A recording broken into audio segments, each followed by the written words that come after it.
Mankind's desire to fly through the air has inspired some of the most exciting scenes in the movies. Action! Hit my focus. Then come find us when we're ready for me. Get moving! Down that hole! Hollywood owes its aerial exploits to the gravity-defying skills of the special effects wizards. Cut. Creating images of flight for motion pictures requires the combined talents of many highly specialized individuals. Mostly what I need from Terry is to be able to rotate and to pitch like this. Today, we'll take an inside look at the Disney film Hocus Pocus and see how Bette Midler and her fellow witches are kept airborne for scenes of breathtaking broomstick aerobatics. So climb aboard and don't look down. Join us as we take to the sky with the masters of cinematic flight on Movie Magic.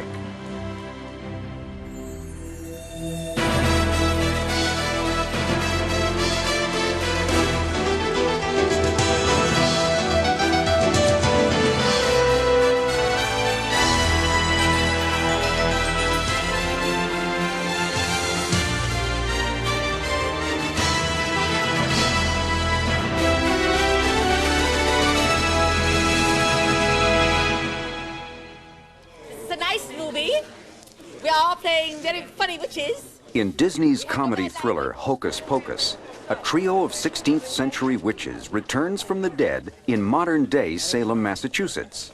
Like most witches, these three spend a great deal of their time in the air.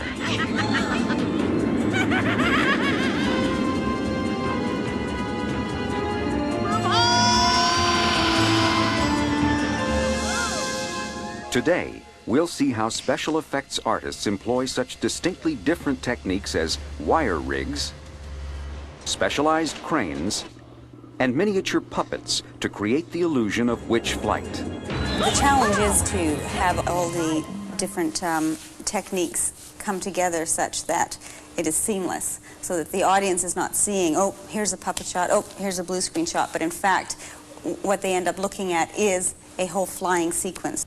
Effects producer Carolyn Soper and effects supervisor Peter Montgomery of Buena Vista Visual Effects, or BVVE, are responsible for overseeing these complicated effects. Carolyn works with the budget and schedule, while Peter selects which techniques will be used for each effect shot. Their credits include Honey, I Blew Up the Kid and Dick Tracy.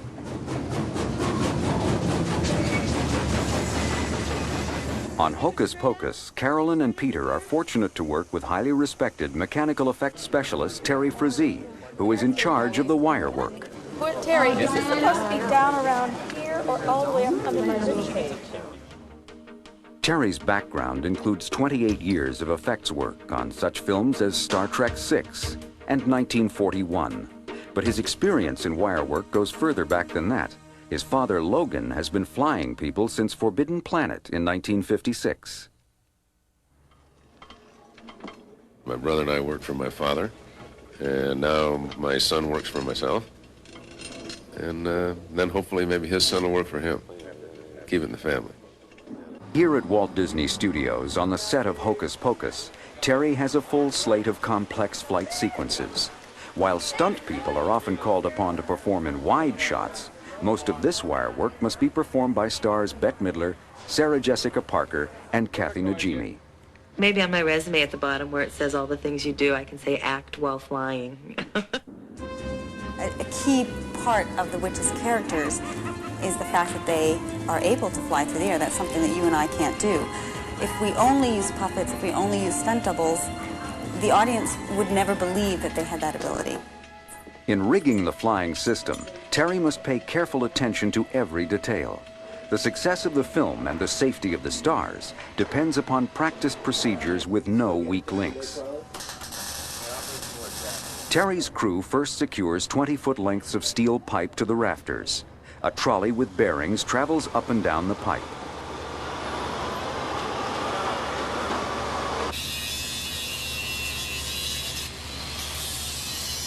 Quarter-inch cable is strung along the pipe overhead. This is the cable that pulls the trolley across the stage. Well, if you got it, we can come down and underneath that. Here, you got a hand line? 2 control units are bolted to the stage floor at the point where the wires drop down from the rafters. Now you gotta mark it and cut it. Do your thing up there. This steel spool is turned by a hand crank. It controls the horizontal motion of the actors. The rope pulley is used to execute their vertical maneuvers. A triangular piece of hardware known as an arbor is attached to the pulley running along the pipe. 2 fly cables are suspended from the arbor. Frazee has chosen a cable that is nearly invisible to the camera, yet strong enough to carry a payload of up to 1,200 pounds. I can't think of anything that would be weaker Still, than the weights anything are else. just hanging on the cable. The lag bolts aren't taking anything. Right, well, the weak maybe link this would be here. the 500-pound cables on you, probably. No, how about the 1,200-pound cable? Yeah, they're 1,200. 1,200-pound cables would be the weak link right there. Once the flying system is assembled, it is first tested with a sandbag. Then Terry tests the system himself. The flying harness Terry has chosen allows the actors to carry their weight with their hips and legs. The fly cables are attached to picks on either side of the harness. The picks are adjusted to perfectly balance the actor. Keep in mind where the end of the track is. Go ahead. An accident involving one of the film's stars could shut down the picture. So only when he is absolutely sure that the system is safe will Terry give his approval to fly the actors.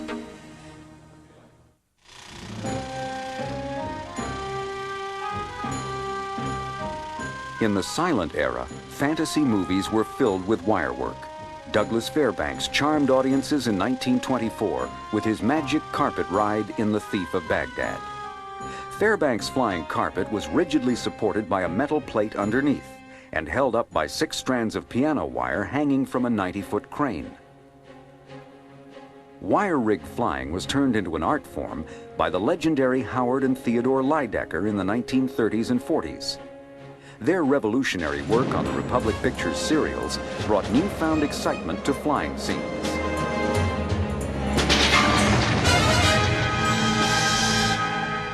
The Lydeckers would fly a life-size dummy over an actual landscape on wires, then film the close-ups by rigging actor David Sharp in a harness, which was also suspended by wires. This technique is still in use today.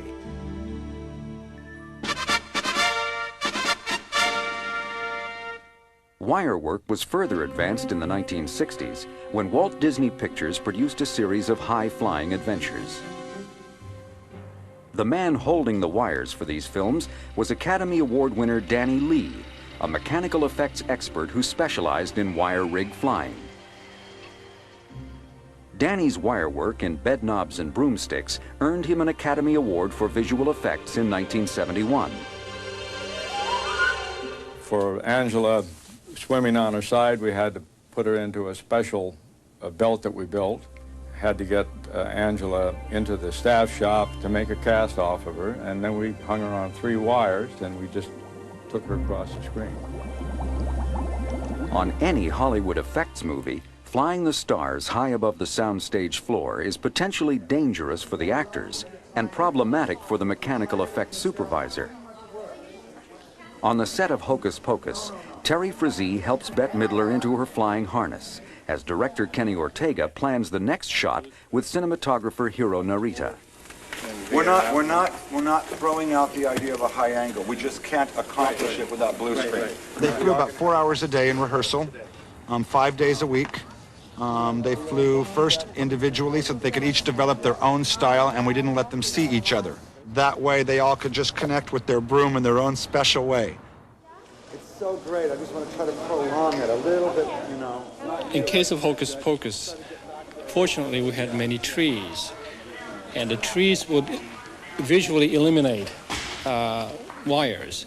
Even though you see it with your naked eyes, they don't photograph. Take her up a little bit so we feel the, feels the suit. When Ortega and Narita are ready to shoot, the actors are encouraged to test their wire rigs.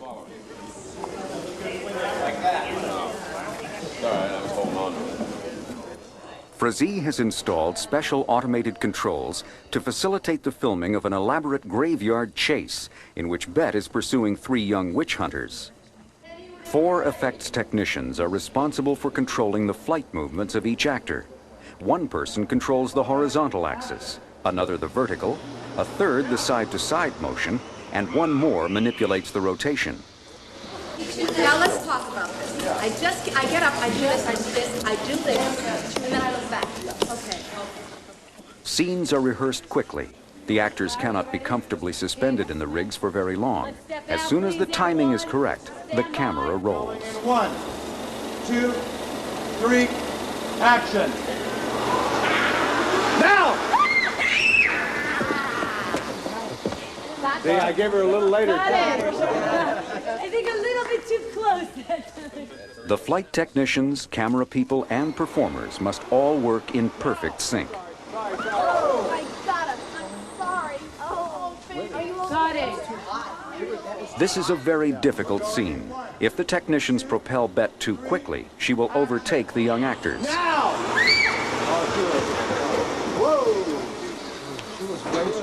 But if she is too far behind, her victims don't appear to be in danger. That was perfect for me. Can we do this again, please? Kenny, are we doing this again? Pick her up, Don. We're going in 1, 2, 3, action. Now!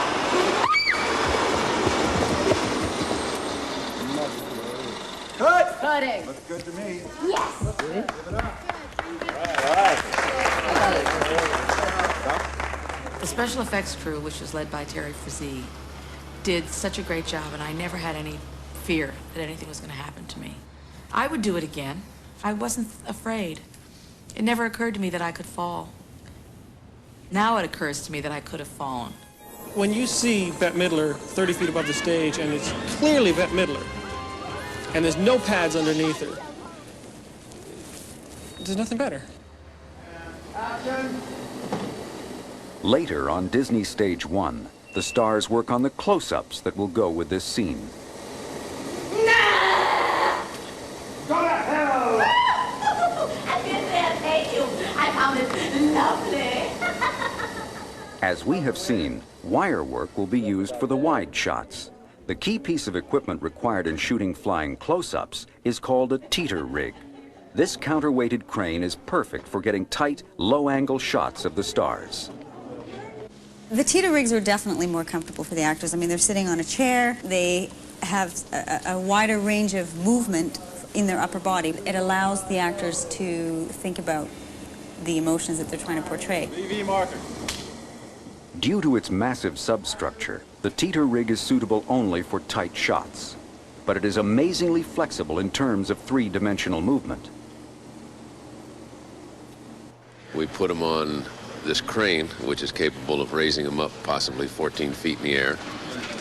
We can dolly it down so we give them some motion. We can also pivot them 360 this way, and with a control box and a gear drive over here on a motor, we can pivot where they sit 360 degrees. So in essence, we can do almost everything that we can do flying on wires, but we have a lot more control over it here. We'll have one guy back here operating up and down and around, one here operating the spin, and probably 2 guys in here doing the dollying back and forth. And then to finish the illusion, there's probably another guy underneath with a wind machine blowing the cape back. 1.6 RPM to 240. Action. Take one. Most importantly, the teeter rig gives the actors the freedom to play their parts in a safe environment.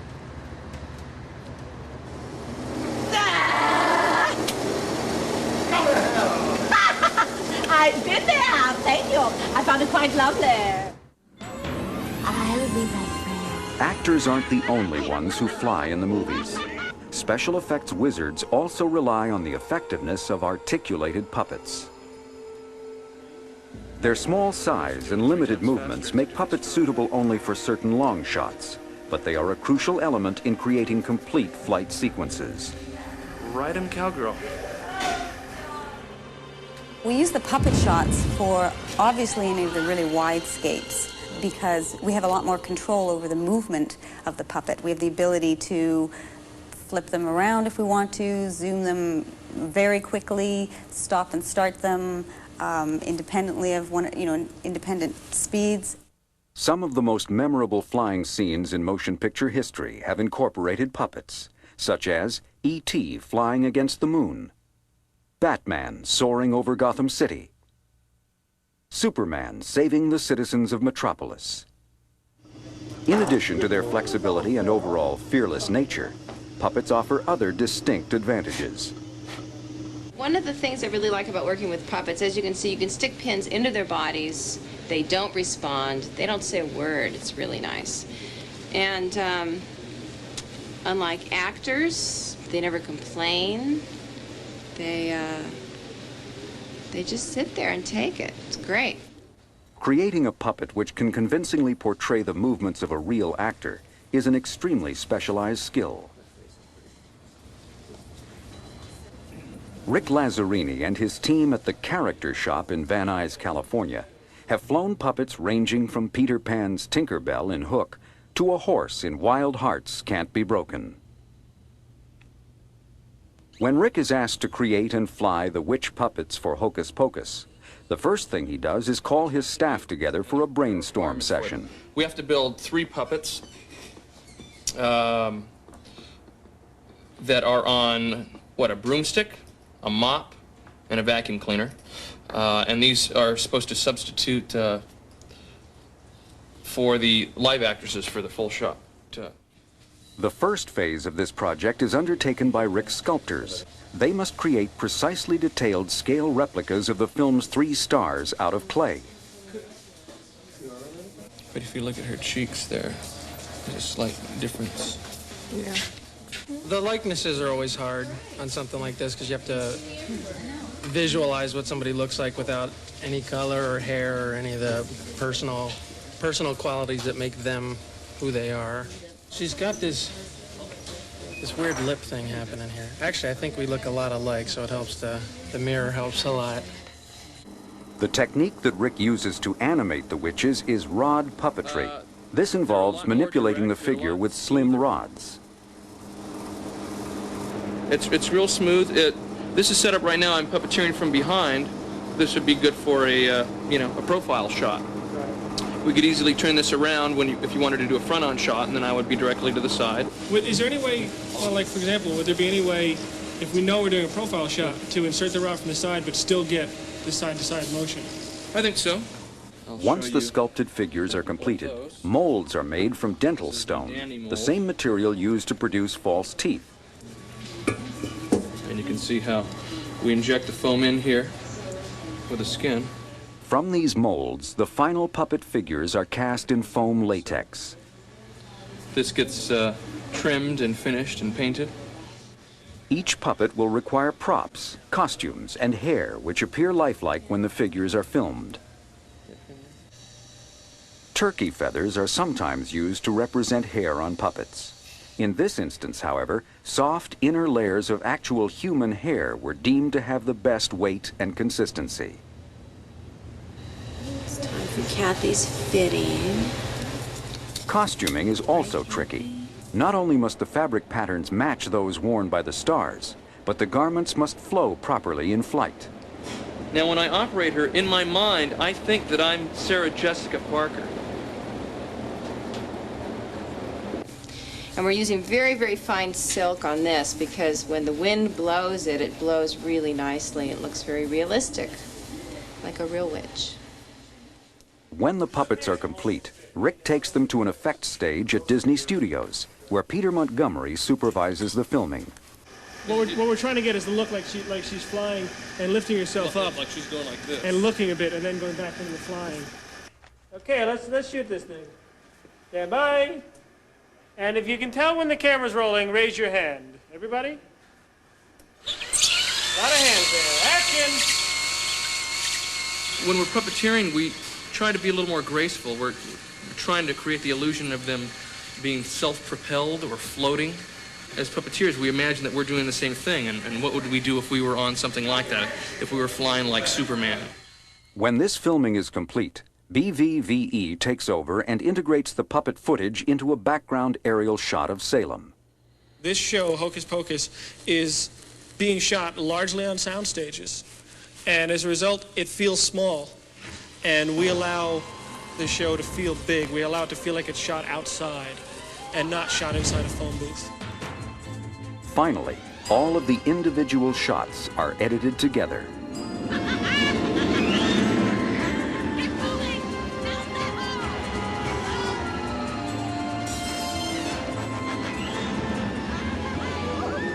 At the end of the day, or at the end of the schedule, the end of the post-production schedule, when we get to go and see the movie put together as a whole, and the sequences become flights as opposed to an amalgamation of the different flying techniques, the different shots, that's when we feel really great. That's when we know we've done our job. While Terry Frazee, Rick Lazzarini, and the team from BVVE use dramatically different techniques, they share a common goal: to bring human flight into the realm of reality.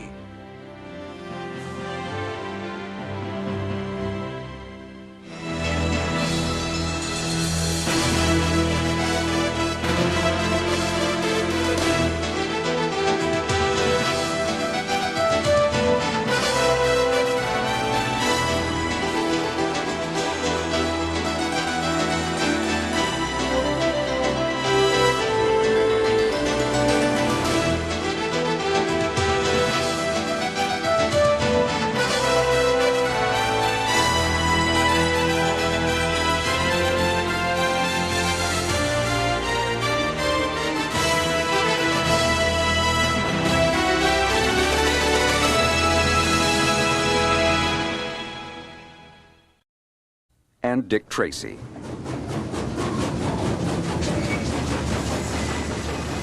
On Hocus Pocus, Carolyn and Peter are fortunate to work with highly respected mechanical effects specialist Terry Frazee, who is in charge of the wire work. Terry, is this supposed to be down around here or all the way up under my rib cage?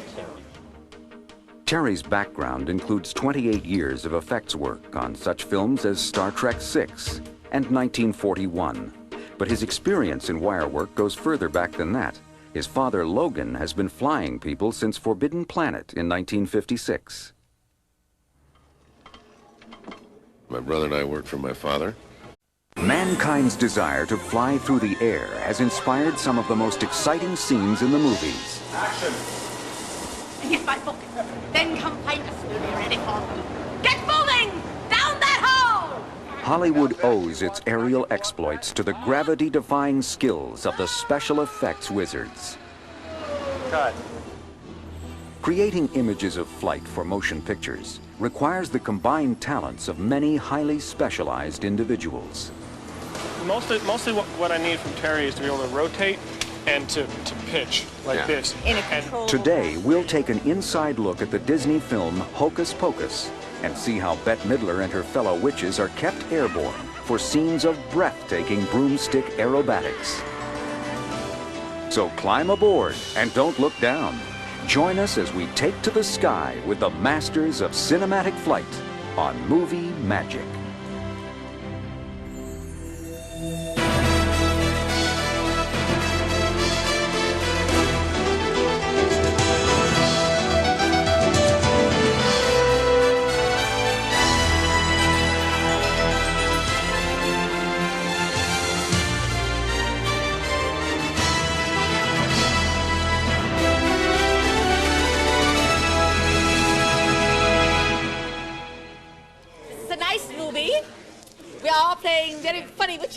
In Disney's comedy thriller Hocus Pocus, a trio of 16th century witches returns from the dead in modern-day Salem, Massachusetts. Like most witches, these three spend a great deal of their time in the air.